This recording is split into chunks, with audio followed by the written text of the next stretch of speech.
For me, storytelling has always been the way to reach the heart. The stories that you can tell around the images, along with the images, make something very, very powerful.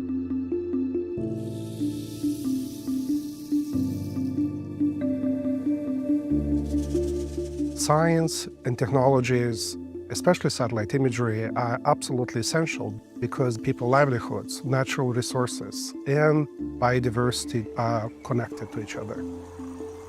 Satellite imagery are our eyes in the sky, providing those insights and up-to-date information. Sasa tunawasikilizeni nyinyi ndio wenye misitu. Wote mnaridhia? Bila mashaka.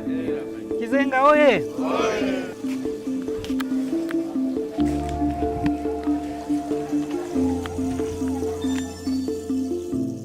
Going around the villages at the beginning of our Tukari program, helping the villagers understand the importance of conservation and what the deforestation was actually doing to harm them. I will never forget when Lillian and I went to one of these villages and he'd acquired one of these huge satellite imagery maps and we laid it out. The villagers were sitting around it and their excitement was absolutely fantastic. And there was one woman saying, "That's the tree where I put my baby when I'm working in the fields." And another man was saying, "No, we can see our sacred sites, this tree and this rock." And I remember one woman, and she said, "Well, I used to do my farming on this hillside," and she pointed to it.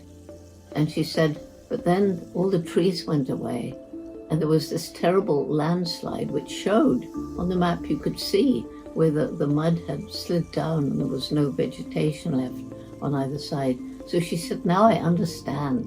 Now I know that it's worth walking a whole extra hour in the morning to get to a place where I can cultivate the land without causing this terrible destruction of the environment." Takale gives me hope. The way it gives me hope is it is changing lives. And it is also empowering the local voices.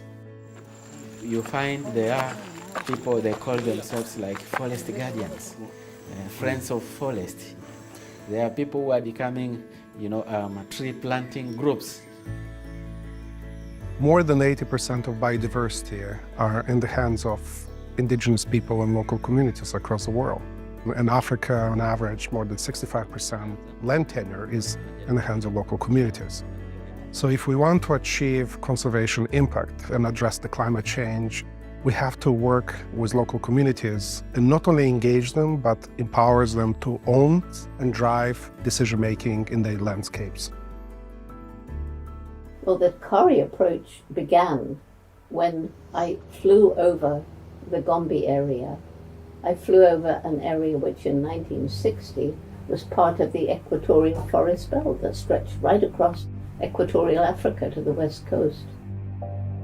By the late 80s, I flew over in a small plane and I looked down and I saw a tiny island of forest. Gombe National Park is very small, surrounded by bare hills.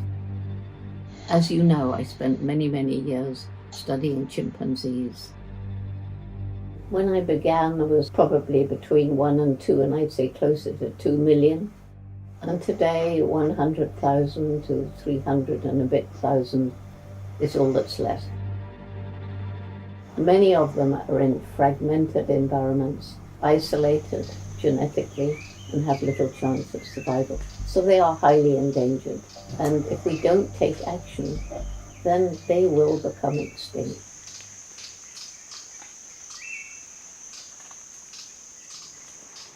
The NASA satellite data helped us understand what does it mean to be a chimp. It helped us understand where to protect them. NASA supports, launches, and maintains and manages constellation of different satellites, and some of them going all the way back to 1972. By providing this data to the conservation community, it helps us continuously monitor the chimpanzee habitats. The chimpanzee habitat suitability model, developed with support from NASA and University of Maryland, includes more than a dozen variables directly extracted from Landsat satellite imagery. It includes NDVI, it includes percent tree canopy cover, it includes tree heights.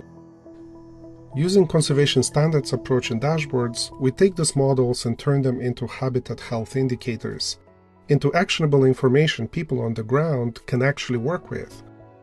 And the conditions of the forest can change quite rapidly due to illegal logging, mining, or any other threats. So this information is updated in near real time, so that conservation decision makers can see the individual threats affecting chimpanzee habitats from village to national scales and across the entire chimpanzee range in Africa. And this NASA data helps identify areas under threat of illegal logging or fire damage where local managers could be deployed to mitigate the threat. In addition, mobile apps enable community members to become involved in not just tracking changes in the habitat, but to be active in enforcing the protection of the village forest reserves from degradation.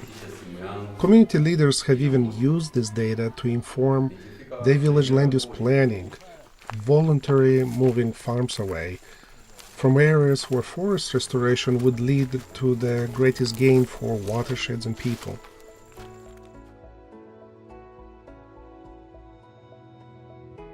It works both ways. Sometimes you show a lush forest and then you show how a few years later it's devastated. There's just a few burnt stumps.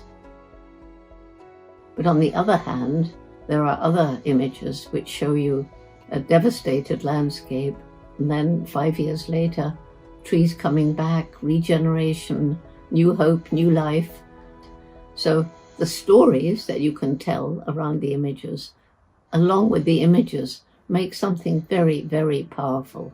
And you need both to make the kind of impact that we need to make today to help people understand the devastation we've caused, but to give them hope that we can turn things around. And that's what these satellite images show so clearly. I'm convinced that we have planted a seed that is going to spread, and this is the very good way of trying to ensure our contribution to the mother planet. My future is a future where technology is married to compassion and love.